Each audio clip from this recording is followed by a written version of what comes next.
PM Modi की अध्यक्षता में नीति आयोग गवर्निंग काउंसिल की बैठक। सीएम धामी नीति आयोग की बैठक में हुए शामिल। राज्य की योजनाओं के बारे में सीएम धामी ने की चर्चा।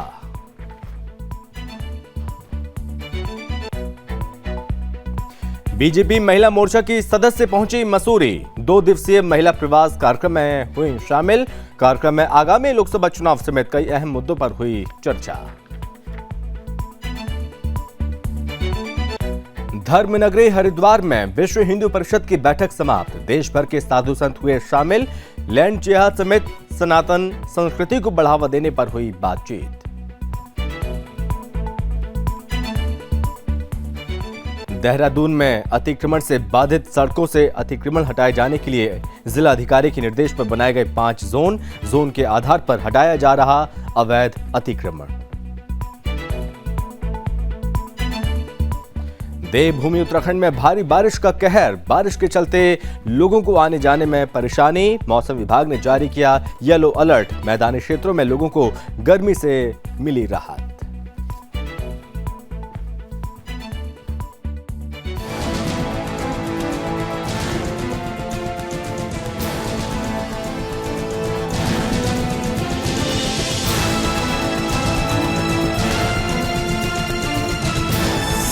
आप देख रहे हैं सुदर्शन न्यूज।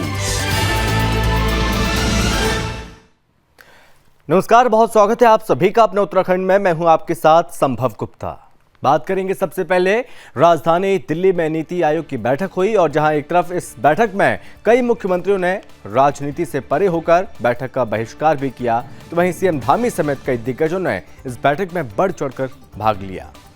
सीएम धामी ने इस बैठक में भाग लेने से पहले बताया कि वो नीति आयोग की बैठक में सरकार के विकास का रोड मैप साझा करेंगे और साथ ही सीएम धामी ने उत्तराखंड में पर्यटन, तीर्थाटन, कांवड़ यात्रा व अन्य प्रायोजन से साल भर करोड़ों लोगों का आना जाना लगा रहता है और ऐसे में राज्य में इसे लेकर भी विशेष योजनाओं पर कार्य किया जाना है।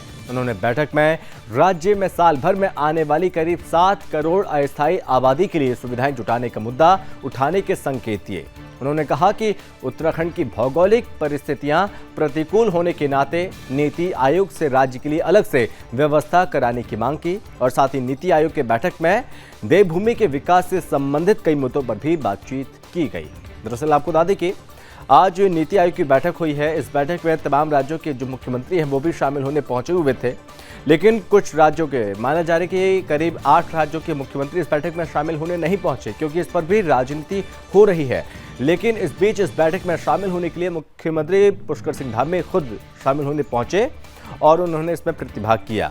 उन्होंने कहा था कि इस बैठक में वो पहुंचकर तमाम मुद्दों को उठाएंगे, जो भी उत्तराखंड के तमाम मुद्दे हैं उन तमाम मुद्दों को, विकास के मुद्दों को इस बैठक के माध्यम से उठाने का प्रयास किया जाएगा।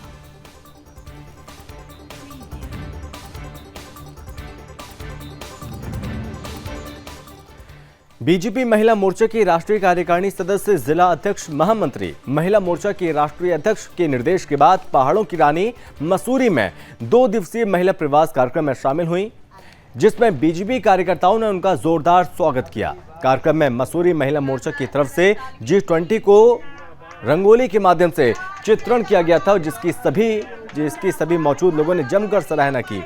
पत्रकारों से बातचीत करते हुए राष्ट्रीय कार्यकारिणी सदस्य शलाका साल्वी ने कहा, जब से केंद्र में बीजेपी की सरकार आई है तब से पूरे देश में बीजेपी महिला मोर्चा को मजबूत करने का काम किया गया है। उन्होंने कहा कि मोदी सरकार की तरफ से महिलाओं को हर मुकाम पर पहले स्थान देने का काम किया जा रहा है। महिलाओं को 50% आरक्षण दिया गया और साथ ही उन्होंने कहा कि बीजेपी महिला मोर्चा की केंद्रीय अध्यक्ष ने प्रवास कार्यक्रम का आयोजन किया, जिसमें महिला मोर्चा की पदाधिकारी हर राज्यों में जाकर 2 दिन का प्रवास, राज्यों में जाकर बूथ स्तर पर 2 दिन का प्रवास कर रही हैं। जनता की समस्याओं को जानने की कोशिश भी की जा रही है।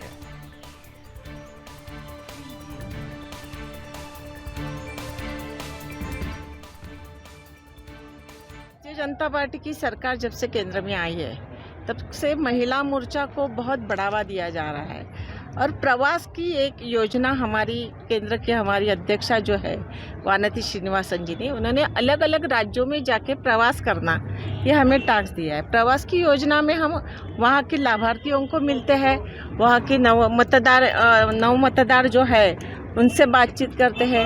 आंगनवाड़ी की है, आशा बहू है, स्थानिक स्वराज्य संस्था की कोई बहनें हैं, ऐसे जो भी की वोटर्स हैं उन लोगों को मिलते हैं। जहाँ जिस राज्य में हमारी सरकार है तो हमारी सरकार की उपलब्धियाँ उन तक पहुँचाने का और सही मायने में उन तक ये योजना पहुँची है कि नहीं पहुँची है ये देखना, और उनको ये योजना या वो लाभ मिलने के लिए कोई दिक्कत है तो वो दिक्कत दूर करना, यही हमारी इस प्रवास की योजना में हम तय करते हैं। सभा चुनाव जो जहाँ भी भारतीय जनता पार्टी की सरकार आई है या है, वो सिर्फ और सिर्फ बहनों के लिए मोदी जी ने पिछले 9 साल से जो काम किया है उसमें से हुए है। क्योंकि आपने देखा है कि मोदी जी की सरकार आने के बाद ही बहनों को सामने रख के अनेक योजना बनाई है और बहनों को सम्मान और अधिकार देने का काम मोदी सरकार ने किया है। विश्व हिंदू परिषद की केंद्रीय मार्गदर्शक मंडल की 2 दिवसीय बैठक संपन्न हो गई है। इस बैठक में देश भर से करीब 250 प्रमुख साधु संत व पदाधिकारियों ने इसमें हिस्सा लिया। हरिद्वार के कृष्ण निवास आश्रम में आयोजित इस बैठक में साधु संतों ने लैंड जिहाद, धर्मांतरण, घर वापसी, लिव इन, समलैंगिक विवाह, हिंदू मंदिरों के अधिग्रहण और वक्फ बोर्ड को लेकर कई प्रस्ताव पास किए, जिसे केंद्र सरकार को सौंपा जाएगा। विश्व हिंदू परिषद के अध्यक्ष आलोक कुमार का कहना है कि हिंदुत्व से जुड़े कई मुद्दों को लेकर संत महापुरुषों ने केंद्रीय मार्गदर्शक मंडल की बैठक में मंथन किया। इनका कहना है कि देश के कई राज्यों में मंदिरों पर सरकारी नियंत्रण है, उसे खत्म किया जाए। इसको लेकर साधु संतों ने आग्रह किया। हिंदू मंदिरों का सरकारी नियंत्रण पक्षपात है, क्योंकि मुस्लिम और ईसाई मिशनरी पर सरकार का कोई नियंत्रण नहीं है। वहीं वक्फ बोर्ड का कानून हिंदू हितों के विरोध में है। इस कानून के तहत मुस्लिम लैंड माफिया हिंदू की संपत्तियों पर अवैध कब्जा करते हैं। उनका कहना है कि बैठक में समलैंगिकता को लेकर चर्चा की गई। केंद्र और राज्य सरकार इस पर कानून बनाए। हिंदुत्व की रक्षा के लिए संत समाज देश के कोने कोने में जाकर लोगों को जागरूक करने का कार्य करेगा, जिससे ईसाई मिशनरी द्वारा किए जा रहे षड्यंत्र को खत्म किया जा सके। जूना अखाड़े के आचार्य महामंडलेश्वर स्वामी अवधेशानंद गिरी जी का कहना है कि विश्व हिंदू परिषद की केंद्रीय मार्गदर्शक मंडल की बैठक में सभी साधु संतों ने समलैंगिकता को लेकर कड़ा विरोध जताया। उत्तराखंड सरकार की तरफ से सरकारी संपत्ति से अवैध अतिक्रमण को हटाए जाने के मामले पर अवधेशानंद गिरी जी का कहना है कि अवैध मज़ारों के साथ मंदिरों को भी हटाया गया, मगर ये चिंता का विषय है कि मज़ारें उत्तराखंड में काफ़ी संख्या में बनी हुई हैं। इसकी जांच होनी चाहिए कि उत्तराखंड में कौन घुसपैठिए घुस रहे हैं।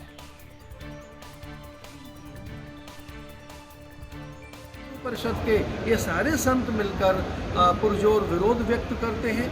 माननीय उच्चतम न्यायालय से हमने प्रार्थना की है, पत्रों के माध्यम से बार बार हम अलग अलग मंचों पर यह स्वर मुखर कर रहे हैं कि हमारी संस्कृति, संस्कार, विचार और हमारी सभ्यता को इस तरह से ध्वस्त करने के लिए एक षड्यंत्र है, विदेशी षड्यंत्र है। समाज में लिव इन रिलेशनशिप को लेकर किस प्रकार की एक दूषित मानसिकता बनी है, उन बच्चों का क्या भविष्य होगा, वो किस तरह से विधि पूर्वक रहेंगे, उनके माता पिता कौन होंगे, तो ये सारी चीज़ें हैं। राज्य सरकारों ने हमारे मंदिरों का अधिग्रहण किया हुआ है और उन मंदिरों का जहाँ अपार संपदा है, न केवल हमारा दान, हमारी संपत्तियाँ और हमारे समग्र अधिकार उनके पास है। यहाँ पूज्य संतों ने भारी चिंतन किया और ये कहा है कि सरकारें हमारे मंदिरों का अधिग्रहण छोड़ें। मुख्य रूप से 2-3 विषयों के ऊपर समाज का मार्गदर्शन हो, इसलिए सभी पूज्य धर्माचार्यों ने, संतों ने यहाँ पर चिंतन किया है।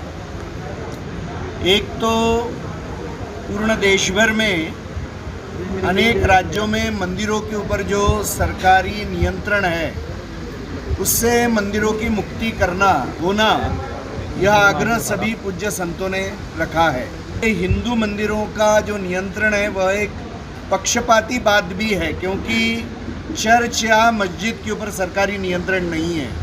साथ साथ में वक्फ बोर्ड जैसे और वक्फ के कानून जैसे जो कुछ कानून आए वह हिंदू हितों के एकदम विरोध में हैं और इस कारण से उसके पीछे छुपकर अनेक मुस्लिम लैंड माफिया भी हिंदुओं के जमीनों के ऊपर और प्रॉपर्टीज़ के ऊपर कब्जा कर रहे हैं।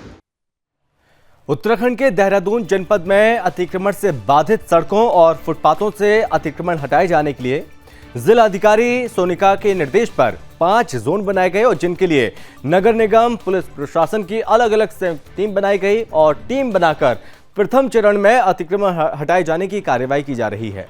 इसी कड़ी में चंदरनगर रोड से सहारनपुर चौक, आराघर माता मंदिर रोड से ISBT तक, बल्लीवाला चौक से सहारनपुर चौक तक विधानसभा से स्थलों पर अतिक्रमण हटाने की कार्रवाई की गई और ये कार्रवाई लगातार जारी है कई दिनों से, क्योंकि उत्तराखंड में मुख्यमंत्री पुष्कर सिंह धामी साफ तौर पर ये कह चुके हैं, ये चेतावनी दी जा चुकी है, पहले ये अपील की गई थी, जो लोग भी सरकारी संपत्तियों पर कब्जा किए हुए हैं, अवैध रूप से निर्माण किए हुए हैं, उन सभी अवैध निर्माणों को यहां से हटा लें और अगर तय समय पर यह काम नहीं होता है, अतिक्रमण नहीं हटाया जाता है, उसके बाद प्रशासन आगे आएगा, बुलडोजर वाली कार्रवाई शुरू होगी और इन सभी अतिक्रमण को हटाया जाएगा। इसी कड़ी में लगातार जो एक्शन देखने को मिल रहा है कई जगहों पर आज भी बुलडोजर चला। प्रशासन ने कई जगहों पर जो अवैध अतिक्रमण कराए गए थे, किए गए थे, उसको ध्वस्त कर दिया है।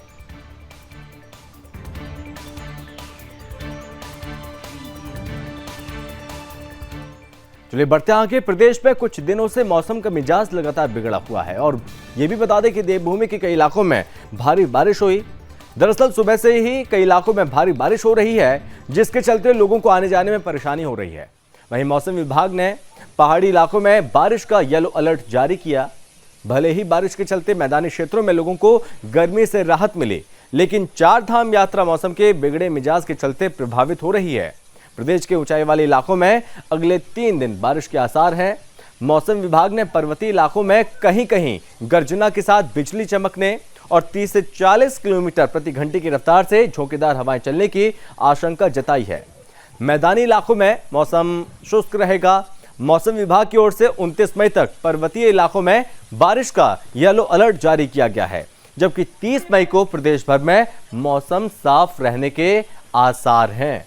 तो मौसम विभाग की ओर से यह एडवाइजरी जारी की गई है और यह बताया गया कि अभी मौसम विभाग ने आगे को लेकर येलो अलर्ट जारी किया, क्योंकि कई जगहों पर बारिश लगातार हो रही है और मूसलाधार बारिश की वजह से हम देख रहे हैं कि जो यात्रा पड़ाव है वहां पर भी लोगों को दिक्कतों का सामना करना पड़ रहा है, क्योंकि एक तरफ यात्रा भी चल रही है, वहीं भारी संख्या में श्रद्धालु यात्रा कर रहे हैं और इस बारिश की वजह से उनकी परेशानी बढ़ चुकी है।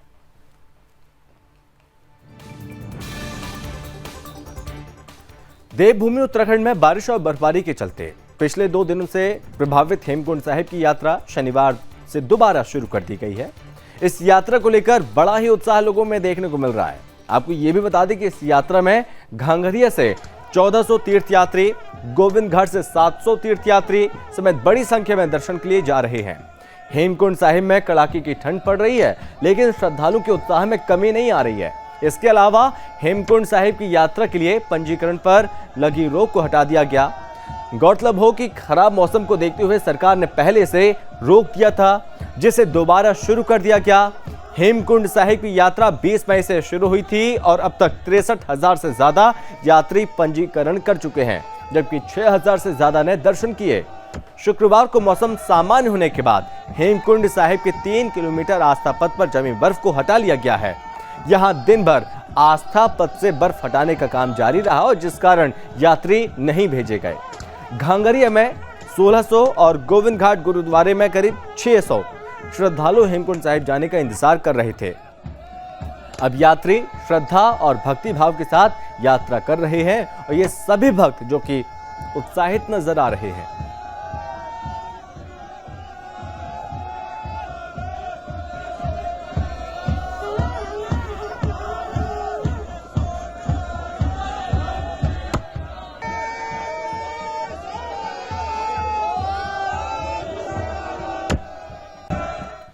ऊधम सिंह नगर के किच्छा में लोक निर्माण विभाग की तरफ से नोटिस जारी किए जाने के बाद अतिक्रमणकारियों में हड़कंप मच गया।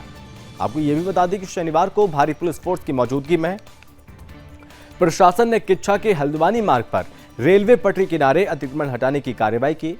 गुरुवार को पीड़ित व्यापारियों ने बैठक करते हुए प्रशासन से विस्थापित किए जाने की मांग की। इस दौरान अतिक्रमण की जद में आए व्यापारियों ने स्थानीय नेताओं के खिलाफ भी जमकर भड़ास निकाली, गुमराह करने का आरोप लगाया। पीड़ितों का कहना है कि उनकी तरफ से करीब 30 से 40 वर्षों से हल्द्वानी मार्ग पर पटरी किनारे मेहनत मजदूरी और व्यापार कर अपना जीवन यापन किया जा रहा है, लेकिन प्रशासन ने अचानक कार्रवाई किए जाने से सैकड़ों लोग बेघर हो जाएंगे। लोक निर्माण विभाग ने हल्द्वानी मार्ग पर करीब 250 अतिक्रमणकारियों को चिन्हित करते हुए आवासीय मकान और दुकानें तोड़ने का नोटिस जारी किया है। फिलहाल प्रशासन की इस कार्रवाई से लोगों में भारी गुस्सा देखने को मिल रहा है।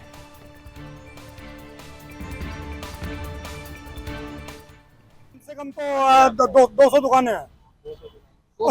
हाँ 200 दुकान है, 200 घर हैं। 200 दुकानें, 200 घर भी हैं उसमें। कितने टाइम से आप लोग बसे हुए हो? हमें कम से कम तो 35 साल हो गए मुझे यहाँ पर चौराहे पे बैठे हुए। तो इसके अलावा रोजी रोटी की व्यवस्था मेरे को कुछ नहीं है सर, यही इसी से कमाना है, यही खाना हम लोगों का खेती किसानी थोड़ा ही है, इसी से कमा रहे हैं, इसी से खा रहे हैं सर। इसका मतलब लगभग 400 परिवार बेघर हो जाएंगे, बेरोजगार भी होंगे। बेरोजगार भी हो जाएंगे। तो इसलिए हम लोगों को थोड़ी इतनी कृपा करी है कि साहब बीच का मानक बना के आधी इधर से दोनों तरफ से ले ली जाए, जिससे कि हम लोगों का गुजारा होता रहे, रोजी रोटी चलती रहे हम लोगों की। किसी अधिकारी से बात करा, अधिकारी ने क्या कह रहे हैं पता नहीं क्या कह रहे हैं, हमें तो इतना बात का पता नहीं लगा, मगर वो कह रहे हैं कि बिहार में कोई खत्म हो गया। अब वहाँ जा रहे हैं, वहाँ से आन के कह रहे रोक देंगे, मगर ये भी मत करना कि हाँ जरूरी है क्या रोकेंगे, जरूरी है कि रोकेंगे, ये सच भी नहीं है कि रोके या ना रोके। तो ये सब लोग तो दुकानें तोड़ रहे हैं अपनी अपनी। हाँ तो हम भी तो घर से बेघर हो गए, कुछ नहीं बचा, बच्चे लेके पन्नी तान कर रहा, रात बरसात आया तो पन्नी डाल के रहे हमने, किसी ने कुछ नहीं करा। वोट मांगा, गले में अंगूठा डाल के पैर पकड़ के माफी मांगा कि वोट दे दो हमें, हमने वोट दे दिया, हमारे लिए घर से बेघर कर दिया, हमारे लिए कोई कुछ नहीं बना, ना कुछ दिया, और हमने जगह के लिए कह रहे हैं मुँह छुपाकर सब भाग जा रहे हैं। चलिए बर्ताहा के ऊधम सिंह नगर जिले के किच्छा में एक यूनिवर्सिटी के सुरक्षा गार्ड को बाइक सवार बदमाशों ने गोली मारने के मामले में पुलिस ने संदिग्धों को हिरासत में लेकर जांच शुरू कर दी है। बता दें कि 2 दिन पहले बाइक सवार 2 बदमाशों ने खुरपिया फार्म निवासी मौसमी लाल को घर के बाहर उस समय गोली मार दी थी जब वो अपनी पत्नी के साथ घर के बाहर टहल रहे थे। सुरक्षा गार्ड मौसमी लाल को गोली मारने के बाद बाइक सवार दोनों बदमाश मौके से फरार हो गए। घटना में घायल मौसमी लाल के भाई ने लोगों की मदद से सरकारी अस्पताल लेकर पहुंचा और जहां चिकित्सकों ने प्राथमिक उपचार के बाद गंभीर अवस्था में उसे हायर सेंटर रेफर कर दिया। पुलिस सूत्रों से मिली जानकारी के अनुसार किच्छा पुलिस को अहम सुराग हाथ लगे हैं और पुलिस ने घटना में शामिल कुछ संदिग्ध युवकों को पूछताछ के लिए हिरासत में ले लिया है। पुलिस के अनुसार जल्द ही इस मामले का खुलासा कर दिया जाएगा।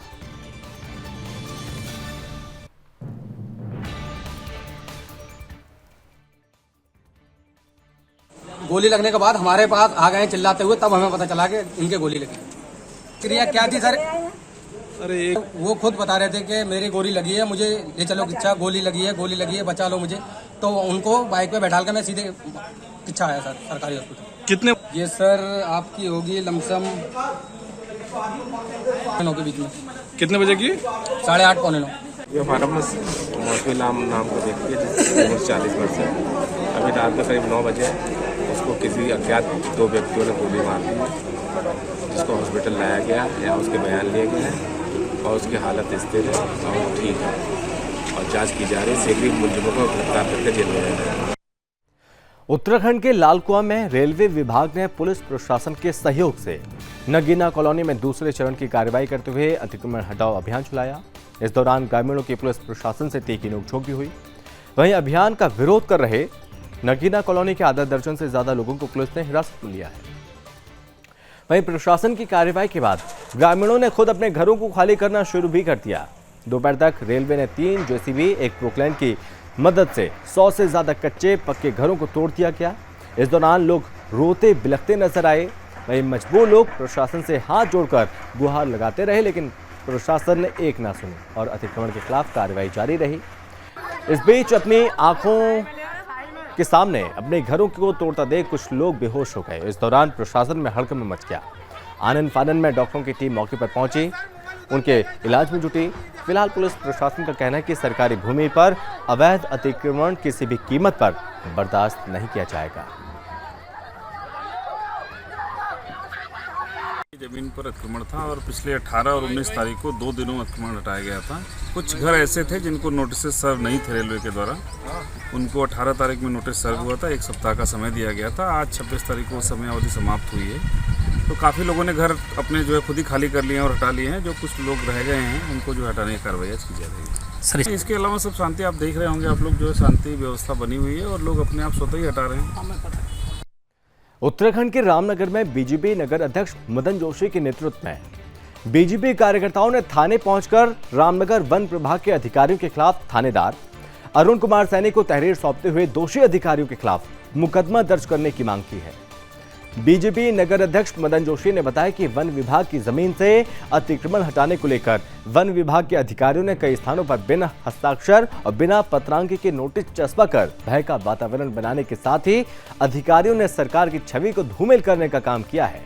उन्होंने कहा कि वन विभाग के वरिष्ठ अधिकारी ने बताया कि जो नोटिस बिना हस्ताक्षर के चस्पा किए हैं वो पूरी तरह गलत है। उन्होंने कहा कि ऐसे में दोषी अधिकारियों के खिलाफ मुकदमा दर्ज होना चाहिए और साथ ही उन्होंने ये भी कहा कि वो इस संबंध में मुख्यमंत्री से बात कर ऐसे अधिकारियों को निलंबित कराने की भी मांग करेंगे। नगर अध्यक्ष मदन जोशी के नेतृत्व में कुछ लोग आए हैं थाने में, उन्होंने एक तहरीर दी है जिनमें वन प्रभाग द्वारा जो नोटिस अतिक्रमण के लिए दिए गए हैं और उनके संबंध में और गर्जिया मंदिर के को हटाने को लेकर जो अफवाह फैलाने के संबंध में एक तहरीर प्राप्त हुई है। तहरीर का अवलोकन किया जाएगा और जांच के बाद ही। उत्तराखंड के रुद्रप्रयाग में भारी बर्फबारी श्रद्धालुओं की परेशानी का सबब बन चुकी है। भारी बर्फबारी के चलते केदारनाथ धाम वाले रूट में कुछ श्रद्धालु बीच में फंसे हैं। एसडीआरएफ के बयान में कहा गया कि 26 मई को सूचना मिली थी कि केदारनाथ से 3 से 4 किलोमीटर आगे मेरू सुमेरु पर्वत के पास खराब मौसम और भारी बर्फबारी के कारण एक तीर्थयात्री फंसा हुआ है। सूचना मिलने पर एसडीआरएफ की टीम मौके पर पहुंची। पूरी सुरक्षा के साथ सुरक्षित रूप से केदारनाथ लाया गया। आपको बता दें कि 22 अप्रैल को चारधाम यात्रा शुरू होने के बाद से 8 लाख से ज्यादा तीर्थयात्री केदारनाथ, बद्रीनाथ, गंगोत्री और यमुनोत्री तीर्थों के दर्शन कर चुके हैं। लगभग 40,000 तीर्थयात्री प्रतिदिन 4 धामों की यात्रा कर रहे हैं। केदारनाथ धाम यात्रा के लिए दैनिक पंजीकरण का आंकड़ा 30,000 से ज्यादा हो गया है।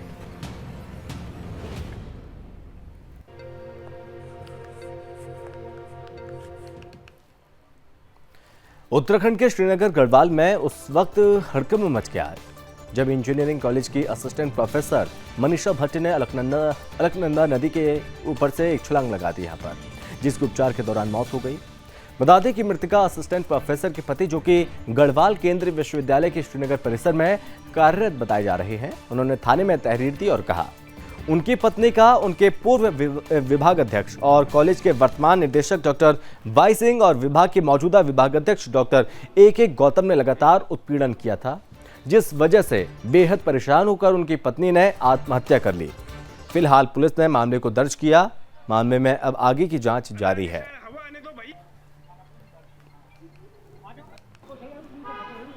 देखिए, कल दिन में करीब 1 बजे के आसपास एक महिला द्वारा अलकनंदा नदी में छलांग लगाई गई थी, जिसकी पहचान मनीषा भट्ट के रूप में हुई है, जो घोड़दौड़ी इंजीनियरिंग कॉलेज में असिस्टेंट प्रोफेसर हैं। परिजन आ गए हैं उनके, पंचायत में पोस्टमार्टम की कार्रवाई की जा रही है। अभी तक कोई शिकायत प्राप्त नहीं हुई है, शिकायत प्राप्त होगी। उत्तराखंड में प्रदेश में अगले साल वर्ष 2024 में प्रस्तावित 38वें राष्ट्रीय खेलों से पहले राज्य खेल आयोजित कराए जाएंगे। इसका निर्णय सचिवालय में हुई बैठक में लिया गया। मुख्य सचिव डॉक्टर एस संधू की अध्यक्षता में 26 मई को सचिवालय में 38वें राष्ट्रीय खेलों के आयोजन के संबंध में बैठक आयोजित हुई। बैठक के दौरान मुख्य सचिव ने 38वें राष्ट्रीय खेलों से संबंधित सभी निर्माण कार्यों में गति लाते हुए निर्धारित समय से पूर्व करने के निर्देश दिए हैं और साथ ही निर्माण कार्यों की गुणवत्ता का विशेष ध्यान दिए जाने के भी निर्देश दिए हैं। मुख्य सचिव ने कहा कि राष्ट्रीय खेलों में देश भर से आने वाले प्रतिभागियों में प्रदेश भर की अच्छी छवि जानी चाहिए। ओलंपिक की तर्ज पर राष्ट्रीय खेल की मशाल को प्रदेश के सभी प्रमुख आयोजन और पर्यटन शहरों में घुमाया जाए। राष्ट्रीय खेल से पहले लॉन्च इवेंट भी आयोजित किए जाएं, जिसमें राज्य के परंपरागत सांस्कृतिक कार्यक्रम आयोजित किए जाएंगे। इस पर आने वाले खर्च को राज्य सरकार वहन करेगी। इससे कलाकारों को काम मिलेगा, प्रदेश की संस्कृति का प्रचार प्रसार भी होगा। मुख्य सचिव ने आगे कहा कि निर्माण कार्यों को समय से पूरा करने के लिए सभी कार्यों की तिथियां तय कर ली जाएं। इसके लिए बजट की कमी नहीं होने दी जाएगी। मुख्य सचिव एस संधू ने उपकरणों की खरीद, विशेषकर जो विदेशों से आयात होने हैं, उनका कार्य तत्काल शुरू करने के निर्देश भी दिए हैं। सीएस ने पौड़ी के हाई एल्टीट्यूड रांसी स्टेडियम को भी राष्ट्रीय खेलों से जोड़ने के लिए कहा है और साथ ही खेलों के लिए स्वयं सेवकों की टीम भी तैयार करने को कहा गया है।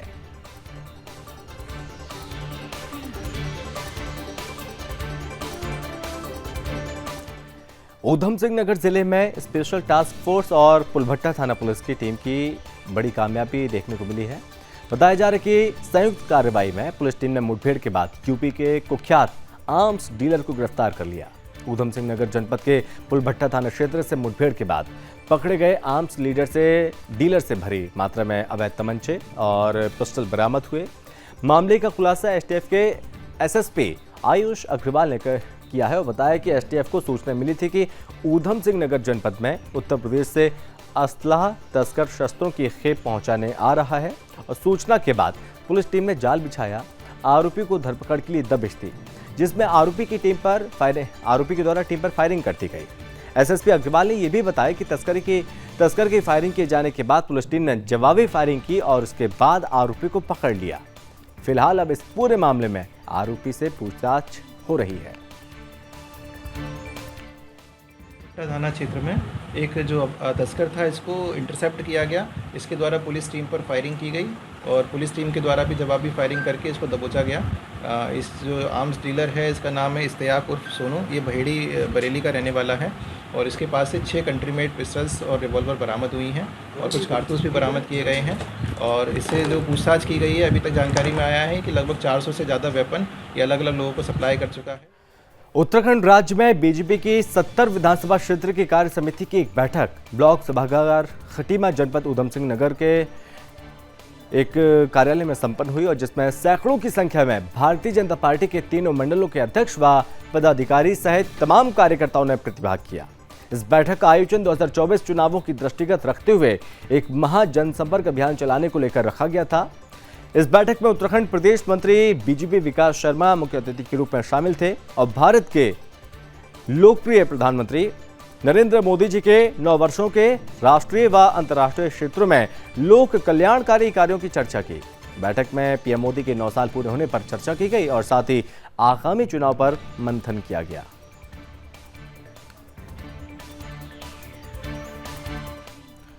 और इसी के साथ इस बुलेटिन में बस इतना ही। आप देखते रहिए सुदर्शन न्यूज। जय हिंद।